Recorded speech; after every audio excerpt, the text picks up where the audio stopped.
사진은 그렇게 잘 찍으면서 다른 일은 왜 그게 안 되지요? 인생의 모든 기회가 다 마찬가지 아닌가요? 훌륭한 순간 포착, 거기에 진짜 인생이 존재한다. 그러면 김장훈은 이렇게 변명했다. 안진진, 인생은 한 장의 사진이 아니야. 잘못 찍었다 싶으면 인화하지 않고 버리면 되는 사진하고는 달라. 그럴 수는 없어. 하긴 그랬다. 사진은 정지된 하나의 순간이고 인생은 끝없이 흘러가는 순간순간들의 집합체인 것을 멈춰놓고 들여다볼 수 있는 게 아닌 것을.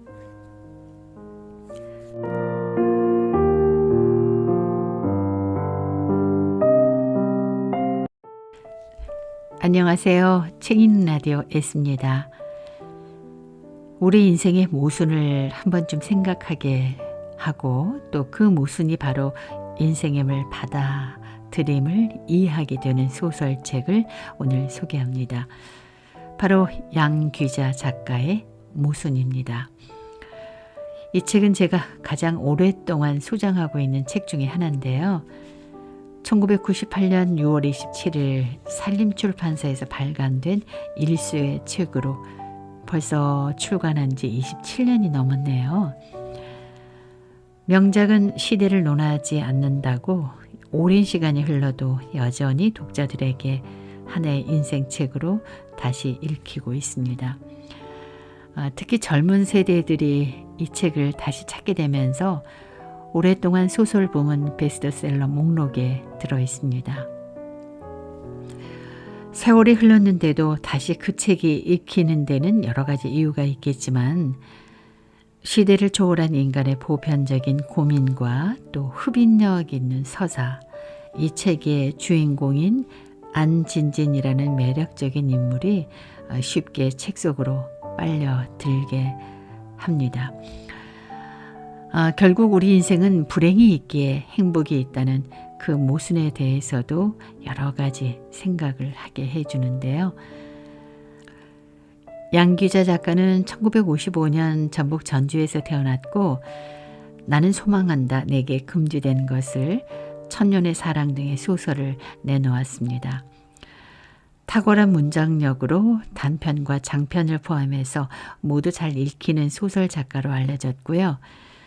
그의 책을 읽고 나면 뭔가 잘 차려진 한 상을 대접받은 듯한 느낌을 받게 됩니다. 삶이 좀 질이 멸멸할 때 한 번씩 꺼내 읽어봐도 괜찮은 책이라고 생각합니다.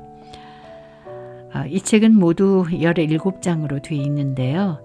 그중 5번째, 희미한 사랑의 그림자를 오늘 읽어보겠습니다.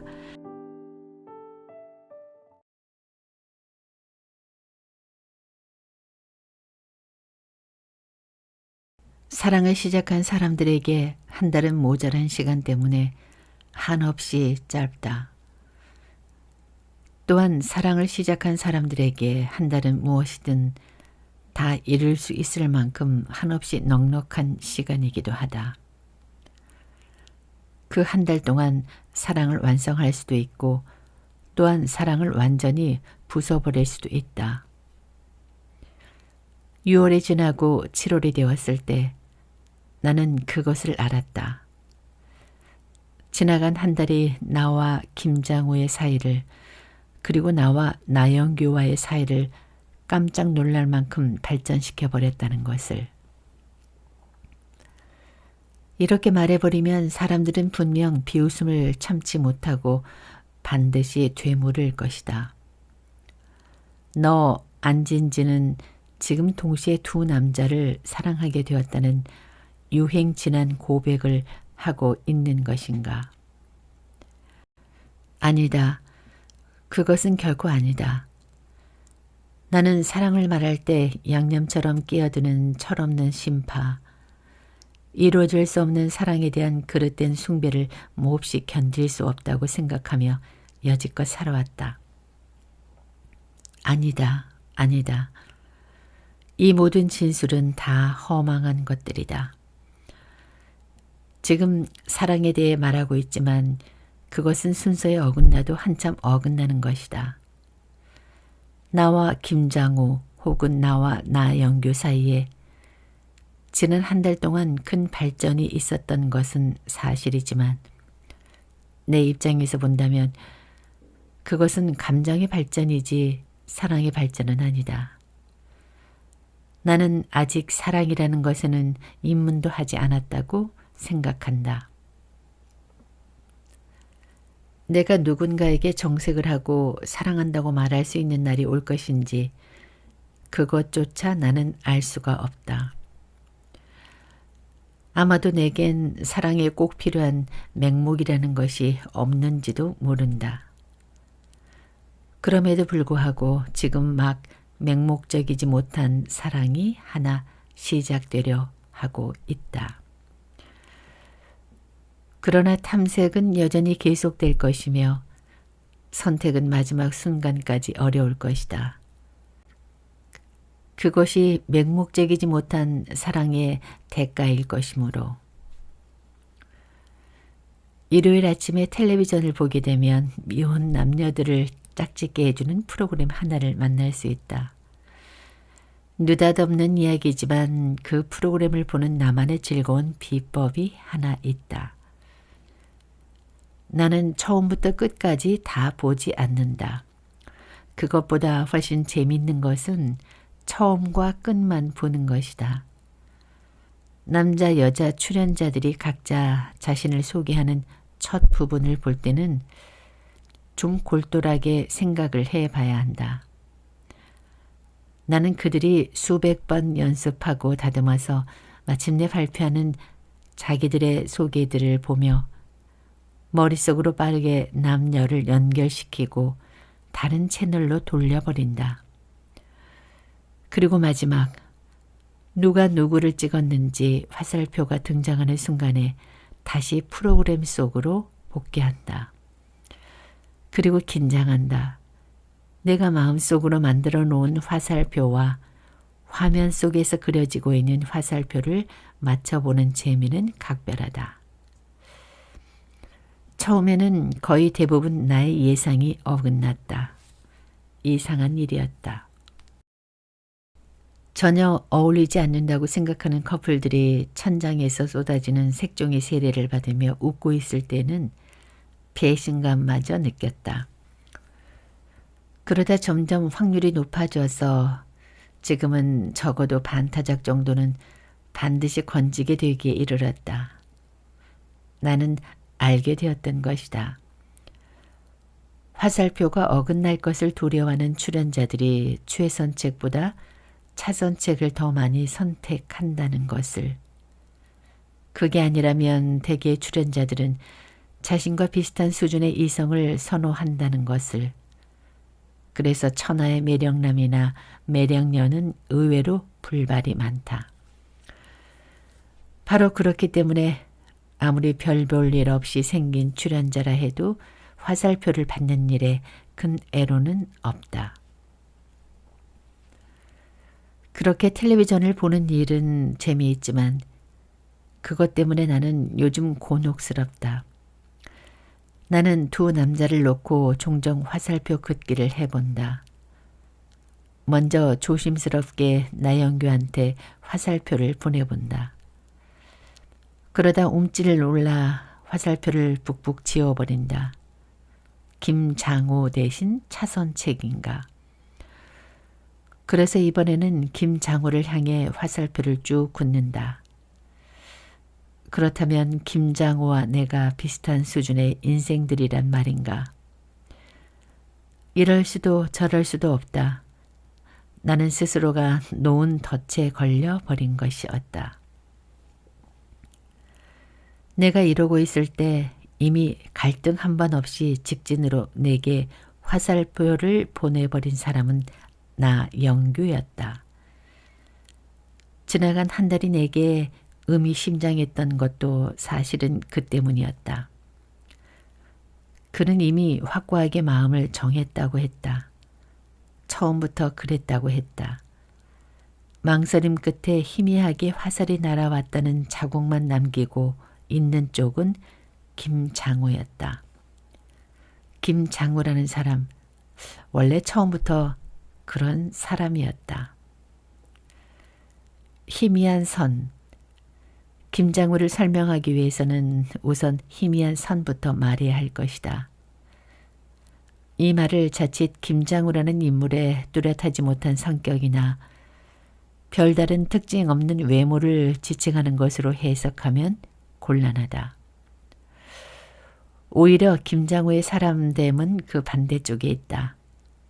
김장우는 의외로 강한 성격이며 군중 속에 섞여 있어도 곧 눈에 띄일 만큼 호리호리하고 뚜렷한 이목구비를 가지고 있었다. 특히 그의 선량한 미소와 눈빛을 사람들은 아주 인상적으로 기억하는 편이었다.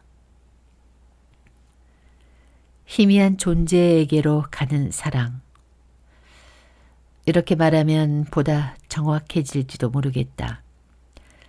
강함보다 약함을 편애하고 뚜렷한 것보다 희미한 것을 먼저 보며 진한 향기보다 연한 향기를 더 선호하는 세상의 모든 희미한 존재들을 사랑하는 문제는 김장우가 가지고 있는 삶의 화두다.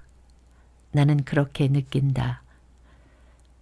그래서 그는 세상을 향해 직진으로 강한 화살표를 쏘지 못한다. 마음으로 사랑이 넘쳐 감당하기 어려우면 한참 후에나 희미한 선 하나를 긋는 남자. 지난 5월에 남도 여행에서 열흘 만에 돌아온 김장우는 처음으로 자신이 찍어온 야생화 사진 몇 장을 내게 선물로 주었다. 거기 희미한 것들을 사랑하고 애달파하는 그의 집착이 여실히 드러나 있었다. 이거 실꽃풀이야.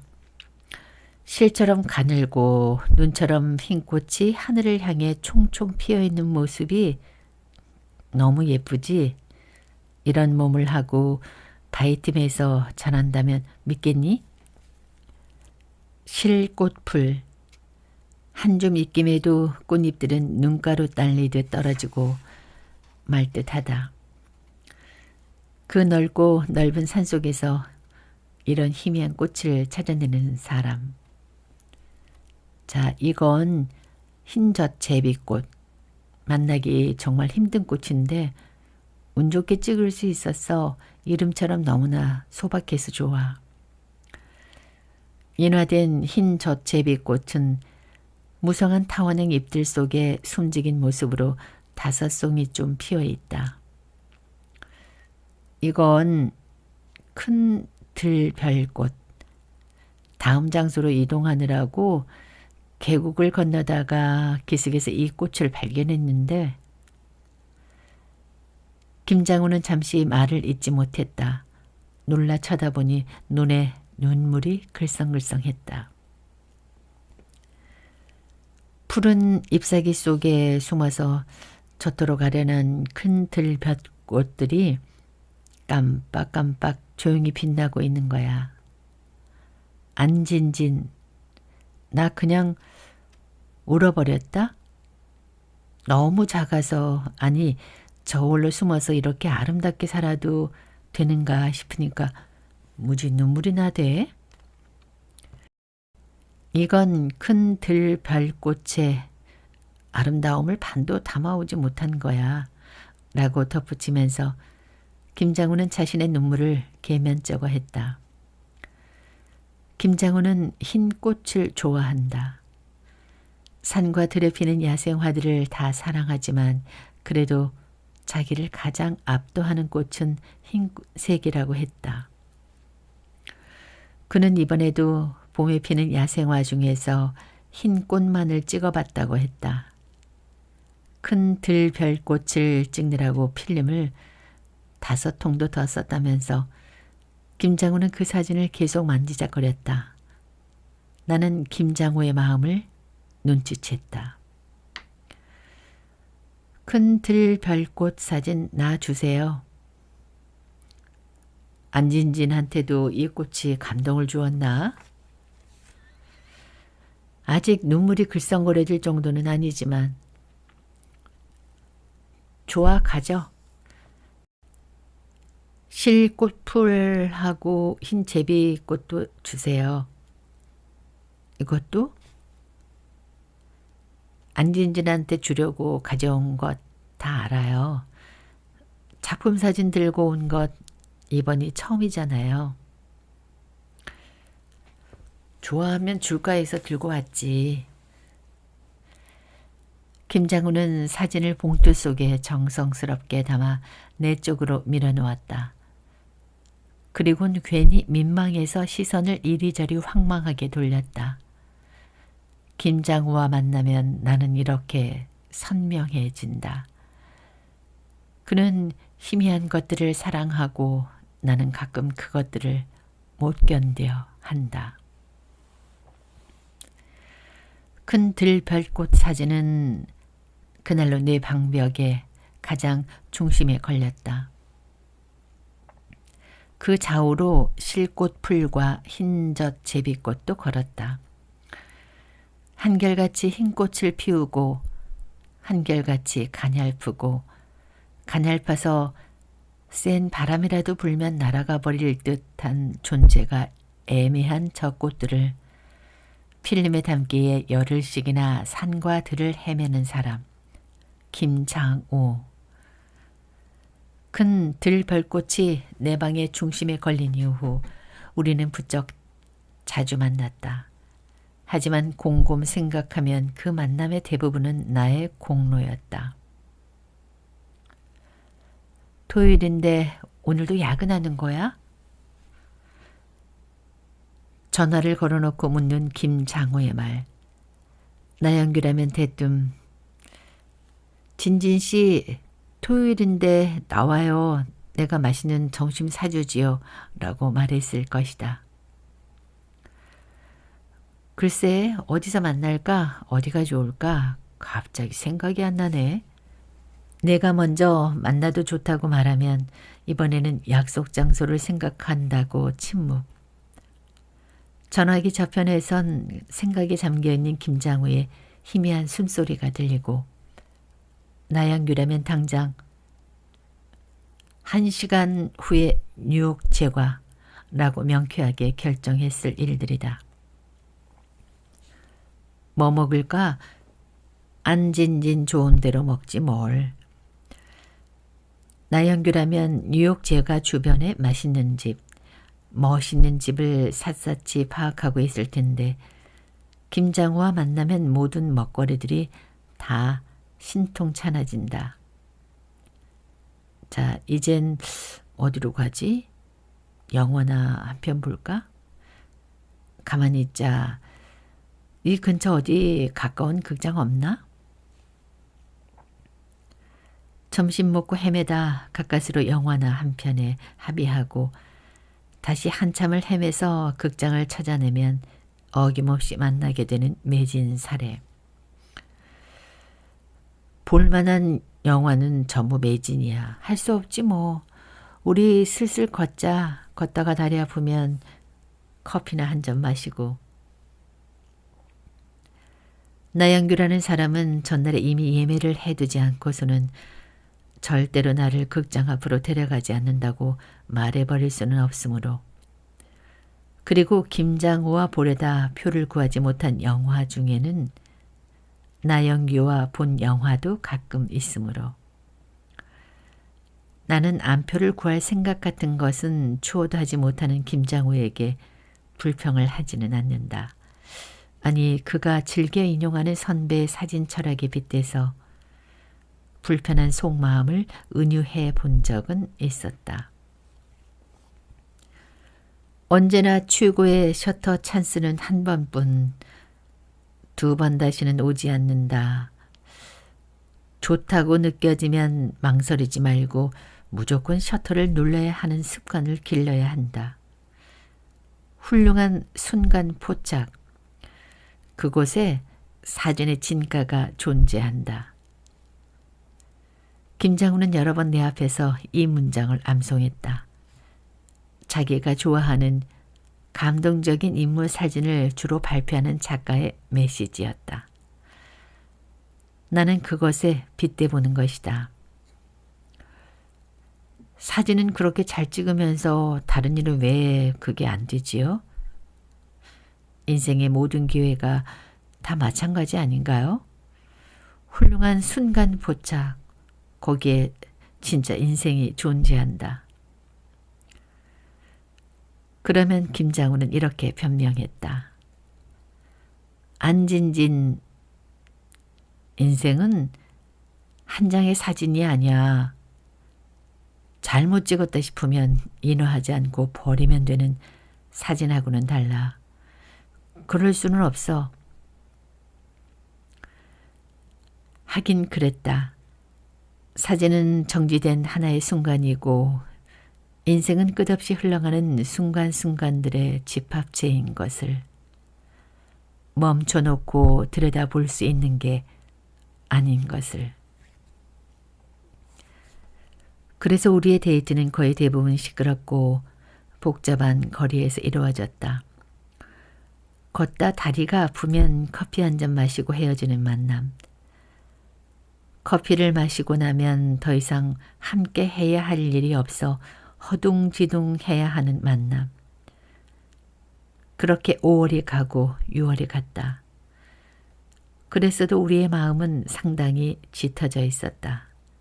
내가 놀랄 정도로. 그리고 오늘 우리는 다시 시내의 한 커피 전문점에 앉아있다. 본격적인 7월의 날씨를 보여주는 일요일이었다.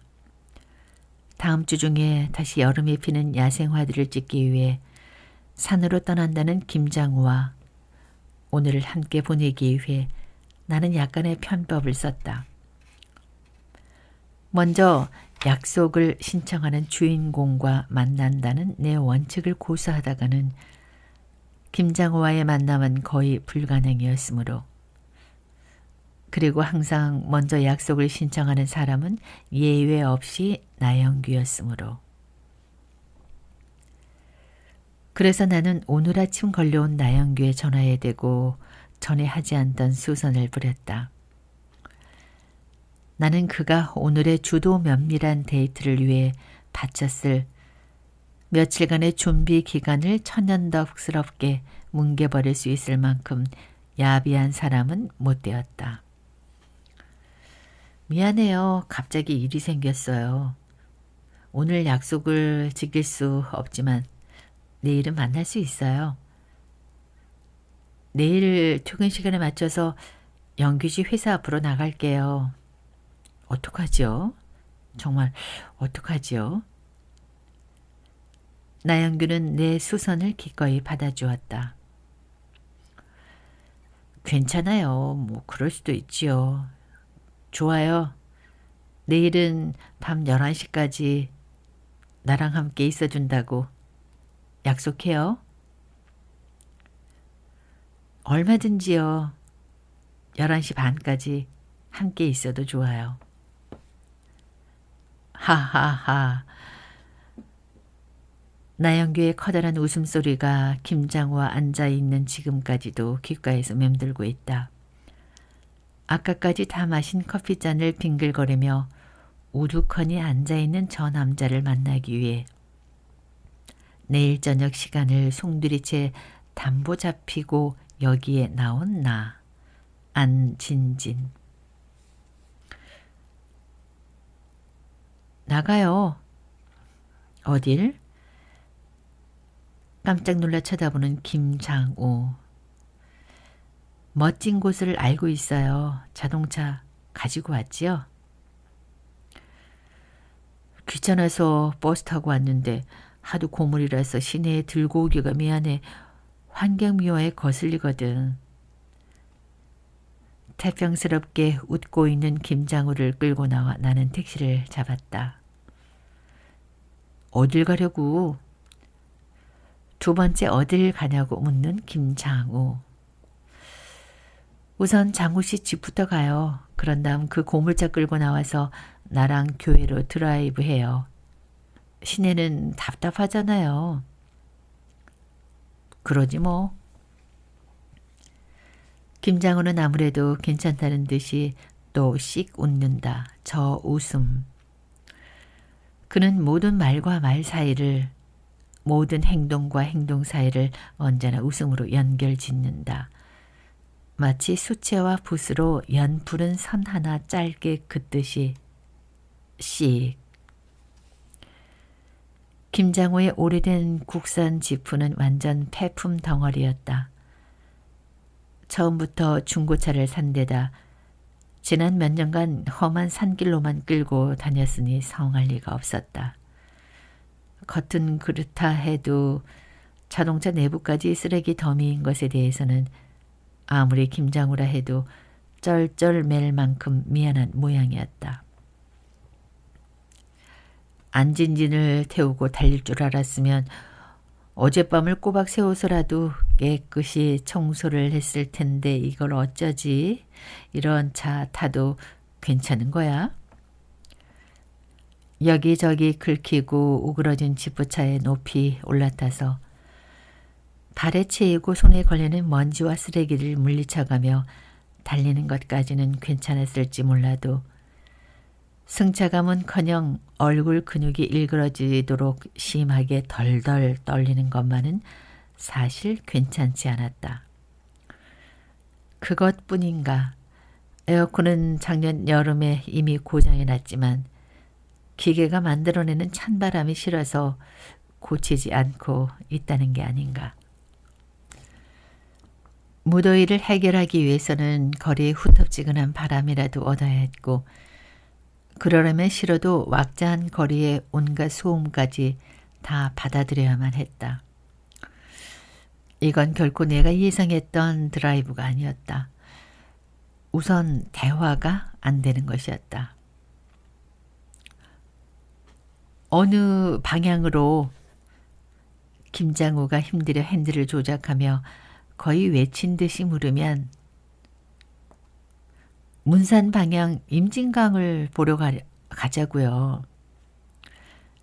나 역시 이렇게 손 나팔을 만들어 그에게 대답을 한다.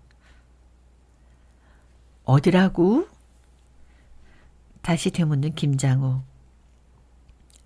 먼지가 뿌옇게 앉은 앞유리창에 손가락으로 문산 임진강이라고 써주는 나.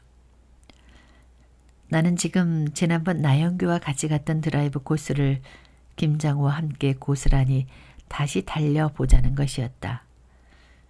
그때 나쁘지 않았던 것도 이유였을 테고 이런 아이디어라도 내지 않고서는 저녁 시간까지 김장우와 더불어 길게 버틸 수 있는 다른 방법이 전혀 없었다.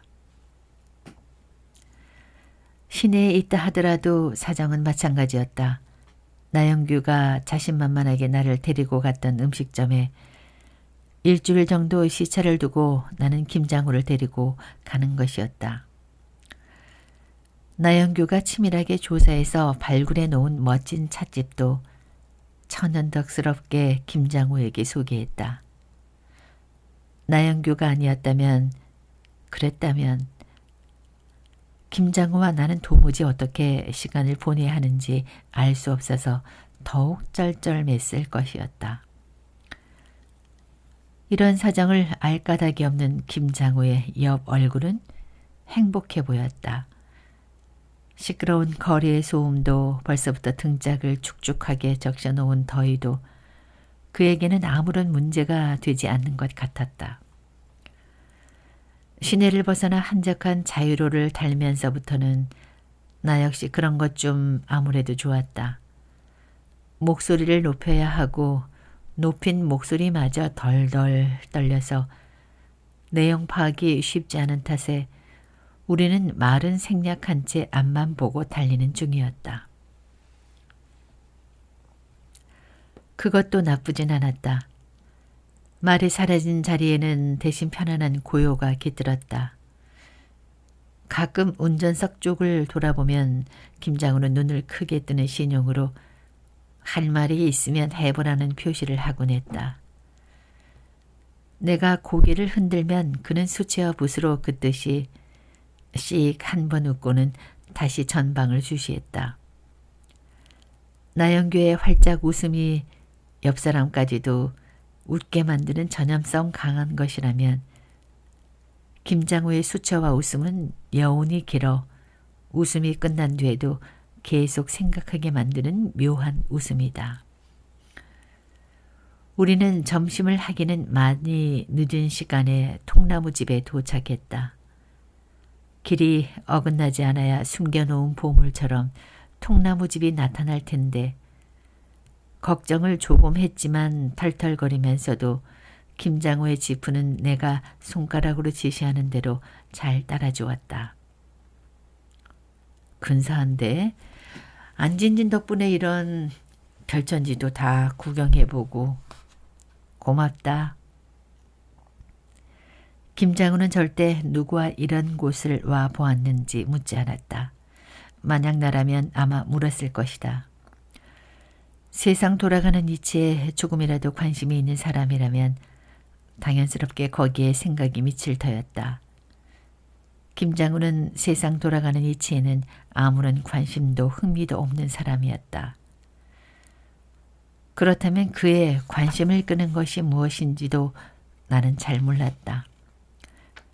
나영규라면 그가 지금 무슨 생각을 하고 있는지 충분히 짐작할 수 있다고 나는 자신한다.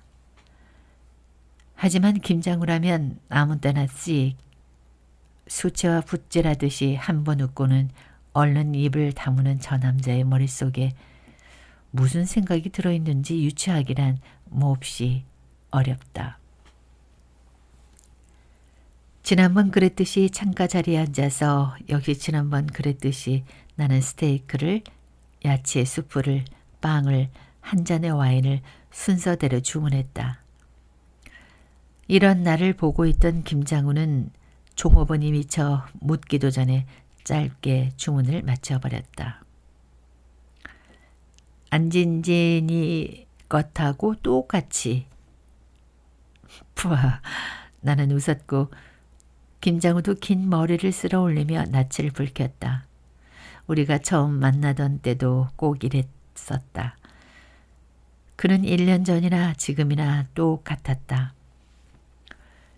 내가 이모부의 주선으로 사무원이란 직업을 얻기 전에 전전했던 여러 가지 아르바이트 중에서 단연 압도적이었던 것은 서비스업이었다. 원하기만 하면 커피집이나 레스토랑, 호프집까지 여대생 서빙을 구하는 업소는 부지기수였다. 김장우를 만난 것은 강남의 한 레스토랑에서 밤 시간만 일하고 있던 작년 늦은 봄이었다.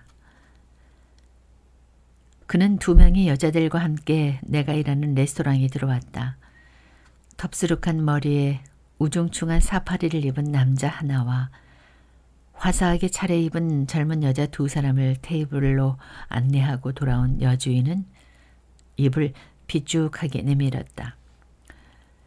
자신이 경영하는 이 업소가 상당한 고급 음식점임을 늘 자랑으로 내세우는 여주인이 입을 비쭉 내민 이유는 간단했다. 사파리를 입은 남자가 불이 너무 어둡다고, 너무 어두워서 음식이 입으로 들어갈지 코로 들어갈지 모르겠다고 불평을 하더라는 것이었다. 간접 조명도 모르는 무식한 인간이 이런 곳은 왜 오누? 형광등 환하게 켜놓고 장사하는 설렁탕집이나 가지. 그래서 주문은 내가 받으러 갔다. 2사람의 여자는 각각 다른 메뉴를 선택했다.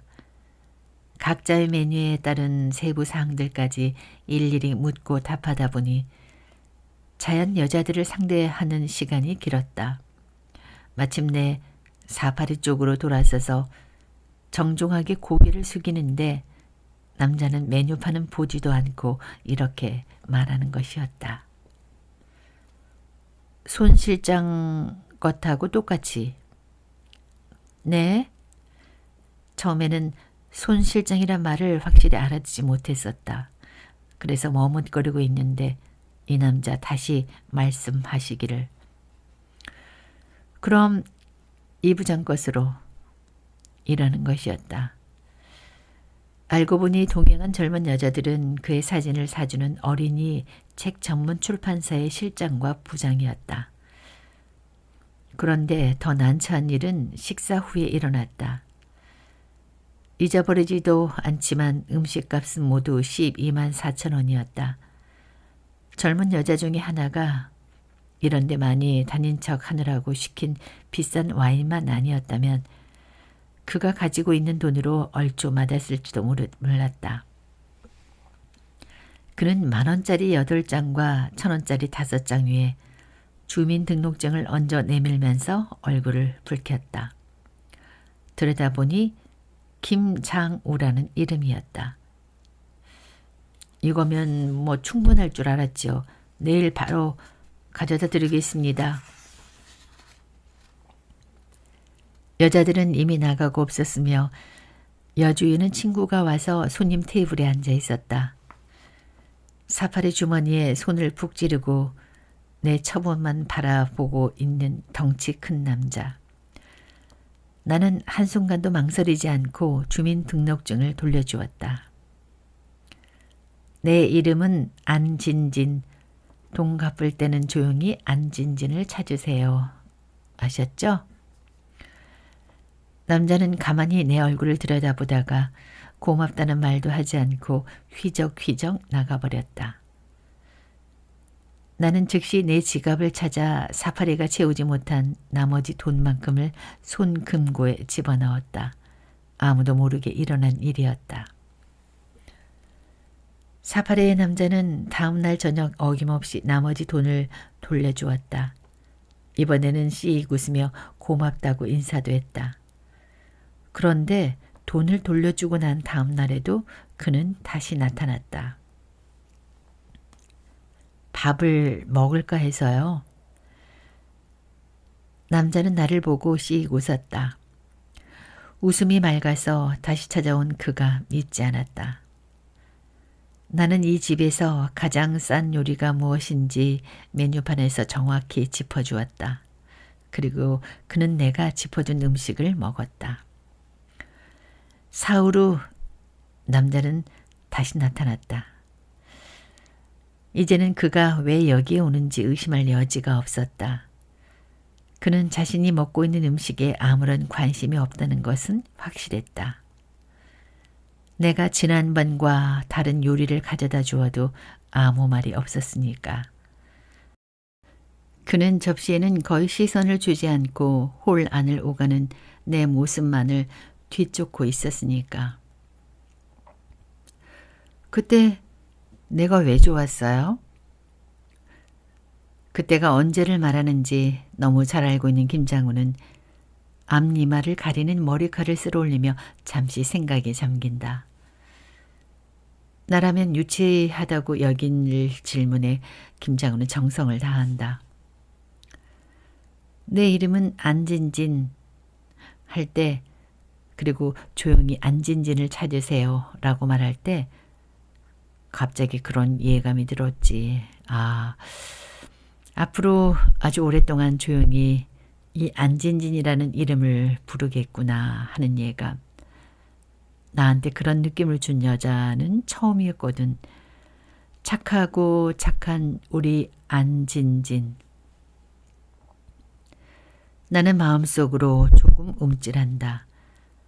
착하고 착한 우리 안진진이라고 말하는 남자 앞에서는 더욱 착해지고 싶은 것이다. 또 그런 남자를 배신해서는 안 된다고 다짐하게 되는 것이다. 김장우가 나한테 거는 주문은 이것이다. 착하고 착한 안진진. 나는 착한 인간이 아니었다. 통나무 집에서의 식사를 마친 후 다시 그날 오후라는 카페를 찾아 장흥으로 넘어가는 시골길을 택하는 것만 보아도 나의 교활함은 여실히 증명되는 것이었다. 통나무 집에서 김장우가 다시 밥값이 모자라는 난처한 경우를 당할까봐 내가 먼저 계산을 하는데도 하는 표정을 짓다 말고 휘적휘적 나가버리는 그에게 잠시 화가 났던 것만 보아도 나는 착하지 않았다. 그렇지만 차를 세워둔 주차장 화단에서 무더기로 피어있는 보라색 비비추를 발견하고 환호성을 지르는 김장우를 오래 미워할 수는 없는 노릇이었다. 안진진 이리 와봐. 여기 비비추가 있다. 벌써 비비추들이 다 피어버렸구나. 벌써 피었어. 김장우는 얼른 차로 달려가 카메라 가방을 꺼내왔다.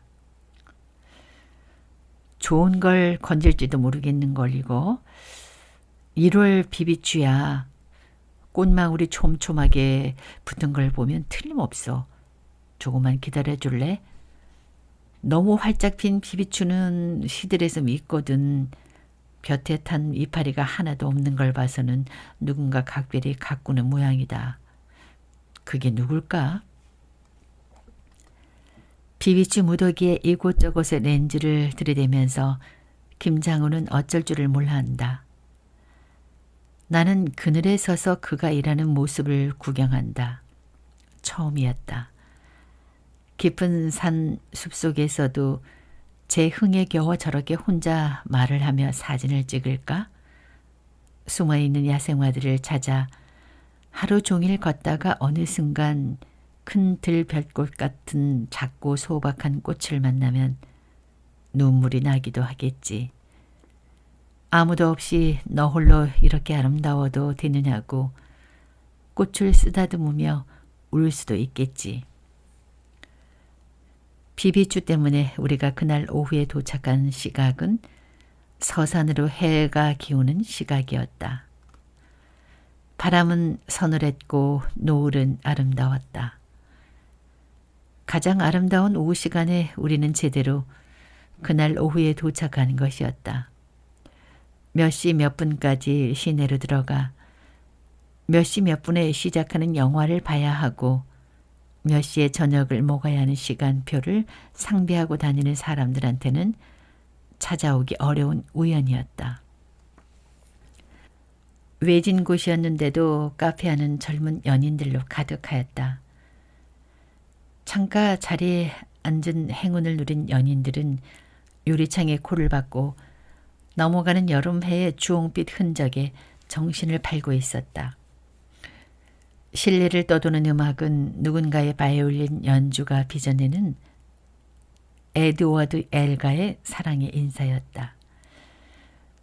여기저기 속삭임은 감미로웠고 나지막한 웃음소리들은 물방울 터지는 소리 같았다. 아주 오랜 시간이 흐른 후에 저들은 추억할지도 모른다. 그날 오후 우리는 그곳에서 사랑의 인사를 나누었다고. 그날 오후는 정말 아름다웠다고. 덜덜거리는 고물차와 찌는 더위를 이기고 여기까지 온 보람이 과연 있었다는 생각에 나는 아주 기분이 좋아졌다. 시원한 맥주를 연거푸 2병 마시고 나니 거의 행복할 지경이었다. 나는 푹신한 의자에 파묻힐 듯이 앉아서 눈을 감았다. 남자와 앉아서 이토록이나 편안한 기분인 것은 아마 처음이었다. 어쩌면 이런 것이 사랑이 아닐까 하는 생각도 잠시 해보았다. 산이 있어 편한 거야. 도시가 아니라서 그런 거야. 그는 마치 내 마음속을 들여다보는 것처럼 말한다. 산에서 몇 밤을 지내고 서울에 돌아오면 며칠 동안 적응이 안 돼. 돌아가고 싶어지지. 산새 소리, 풀잎 눕는 소리, 계곡물에 바람 스치는 소리, 두고 온 그런 것들 생각 때문에 오래 마음이 심란해지지. 도시는 나를 불안하게 해. 어디에 있어도 내 자리가 아니어서 불편해. 김장우가 맥주를 마시느라 잠시 말을 멈춘다. 이제 2병째. 저 정도라면 1시간쯤 후에는 말짱해져서 운전대에 앉을 수 있겠다고 나는 생각한다. 그래도 나한테는 도시로 돌아와야 할 몇 가지 이유가 있지. 이제까지 그 이유 중 가장 큰 존재가 형이었어. 형을 혼자 두고 싶지 않으니까. 그런데 요즘은 안진진 내가 가장 중요한 이유가 되었다? 우습지? 너 때문에 나는 도시로 돌아와. 너를 생각하면 빨리 돌아오고 싶어. 지금 김장우가 무슨 말을 하고 있는지 나는 안다. 그는 지금 조심스레 나를 향해 화살표를 보고 있는 것이다. 나영규처럼 비유 없이 확실하게 보내버리는 화살표는 아니지만 그래도 예전의 화살표들에 비하면 많이 짙어진 것이었다. 공교롭게도 바로 그 순간 들어올 때 흘러나왔던 사랑의 인사가 한 바퀴 빙 돌아 다시 바이올린 음에 실려 시작되고 있었다. 그렇다면 나도 먼 어느 훗날에 회상할 수 있을까? 그날 오후 나 또한 그곳에서 조심스럽게 사랑의 인사를 나누었다고. 그날 오후에서 우리는 모처럼 많은 이야기를 나누었다. 그는 지나가는 말처럼 형이 아우의 결혼 때문에 걱정을 많이 한다는 이야기도 흘렸다. 어려서 부모를 다 여인 형제는 최근 김장우가 방을 얻어 독립해 나오기까지 서로 의지하며 함께 살았다. 형제는 서로가 서로에게 부모이고 집이며 온 세상 전부였다. 나는 김장우의 지나온 생애를 대충 들어 알고 있었다. 그는 불우했고 가난했으며 현재도 몹시 가난하다는 사실을 약간은 감추며 여자를 만나야 한다는 사실조차 모르는 사람이었다. 아니면 나처럼 가능한 한 집안 이야기를 하지 않는 식으로 감추거나 거짓말을 피하는 방법도 있는데 그는 고려하지 않았다. 심지어 그는 이런 말도 했다. 앞으로 돈을 번다 해도 그 돈은 내 것이 아니야. 모두 형에게 돌려줘야 해. 형은 나 때문에 대학도 가지 못했거든. 내게 돈이 생긴다면 그건 모조리 형 것이야. 처음에는 그 말이 몹시 아름다웠지만 언제까지 그 말에 아름다움에 감동할 수 있을지는 아무도 모를 일이었다. 하지만 이런 말은 여전히 아름다웠다. 형이랑 같이 살 때 밤마다 기다렸다가 형이 벗어놓은 양말을 깨끗이 빨아서 널어 놓은 뒤에야 잠을 잤지. 냄새나는 형의 양말. 나 때문에 더욱 냄새가 날 수밖에 없는 그 양말을 주물러 빨고 있으면 그렇게 마음이 편했어. 지금도 형 집에 가면 형수 몰래 가끔 형 양말을 빨아주고 돌아와. 착하고 착한 김장우. 나는 그날 오후에서 하염없이 술을 마신다. 하염없이 마셔도 아버지를 닮은 나는 조금도 취하지 않았다. 그래도 김장우는 계산을 마치고 나서 얼른 나를 부축했다. 그럴 필요는 조금도 없었는데. 가슴만 뜨거울 뿐 나는 얼굴색 하나 변하지 않은 채였다. 맥주라는 술 따위에 정신을 아낀다는 것은 이 안진진에겐 치욕이었다. 우리는 다시 털털거리는 고물차를 타고 달리기 시작했다. 가로등만이 고즈넉히 정렬해 있는 시골길은 지나치는 자동차도 드물었다. 창문으로 불어오는 바람에 머리칼을 날리며 김장우는 가끔씩 나를 돌아보았다. 왜? 안진진이 혹시 술 주정할까 해서. 씩 웃는 김장우. 잠깐 차 세워봐요. 나는 화급히 외친다. 차를 왜? 김장우는 놀라서 길가에 차를 세우고 브레이크를 밟은 채 나를 보았다. 나는 시트에 파묻었던 몸을 일으키며 천천히 말했다. 술 주정하려고. 김장우의 눈이 둥그레졌다. 나는 그에게 다가가 먼저 둥그레진 눈에 입술을 대었다. 그의 몸이 굳어졌다. 다음에는 우뚝 솟아서 외로운 그의 코에 내 입술을 머물게 했다. 그리고 놀라 벌어진 채 그의 입술에 내 입술을 포겠다. 맥주 냄새가 조금 났고 내 옆구리쯤에서 엉거주춤하게 멈춰있던 그의 두 팔은 놀랄 만큼 극심하게 떨고 있었다. 그 밤 어디로 어떻게 달려서 집으로 돌아왔는지 나는 모른다. 대문 앞 외등에 비춰본 내 손목시계는 아직 10시도 채 되지 않은 시간이었다. 사랑의 인사를 나누었던 젊은 남자와 여자가 헤어지기에는 너무도 이른 시각이어서 나는 잠시 어이가 없었다. 대문 옆 담장에 기대어 나는 피식 웃었다. 김장호는, 그 남자는 왜 자신의 고물차에서 나를 내려놓을 장소가 여기뿐이라고 생각했을까? 나는 왜 갑자기 어딘가에서 그 남자의 냄새나는 양말을 깨끗이 빨아놓고 잠들 수도 있다고 생각했을까?